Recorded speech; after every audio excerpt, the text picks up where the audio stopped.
नमस्कार मित्रांनो, स्वागत आहे तुमचं नाद मर्दानी इमेज 10 यूट्यूब चॅनलवरती। तर मित्रांनो, या व्हिडिओमध्ये आपण पाहणार आहोत 9 तारखेला होणाऱ्या रेटरी धरण येथे देवेंद्र फडणवीस केसरी भव्यदिव्य ओपनच्या बैलगाडी शर्यतीच्या मैदानात मोहिल शेठ धुमाळ यांचा सप्तहिंद केसरी बकासूर येणार का व बकासूरचा पायरा कोणासोबत असणार।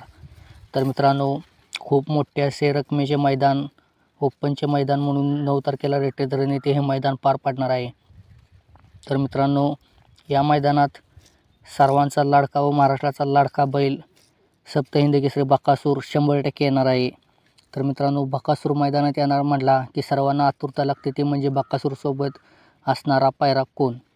तर मित्रांनो, खूप मोठमोठी मैदान झाली, खूप मोठमोठी मैदाने बकासूरने गाजवली। तसेच मित्रांनो, हे अतिशय सुंदर असे व नामांकित मैदान म्हणून ओळखले जाणार मैदान मित्रांनो रेटरी धरण येथे पार पडणार आहे।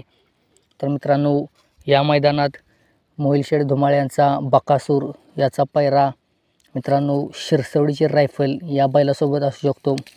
तर मित्रांनो, अतिशय सुंदर असा आत्ता टॉपला पळणारा बैल म्हणजे शिरसवडीची रायफल। तर मित्रांनो, अतिशय सलग मैदानात फायनलला राहणारा व 1 नंबरचा मानकरी ठरणारा शिरसवडीची रायफल।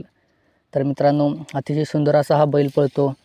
ह्यो बैल आपल्याला मागील झालेल्या एका मैदानात बकासूर आणि आपला सर्वांचा लाडका शिरसवडीची रायफल ह्या दोन्ही बैलात फायनलला अतिशय सुंदर अशी मित्रांनो लढत झाली व या लढतीत दोन्ही गाड्या फायनलला सामना उतरल्या व दोन्ही गाड्यांना 1-1 नंबर देण्यात आला।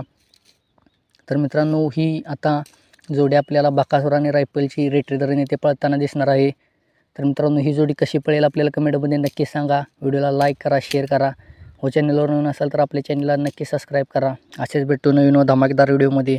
धन्यवाद।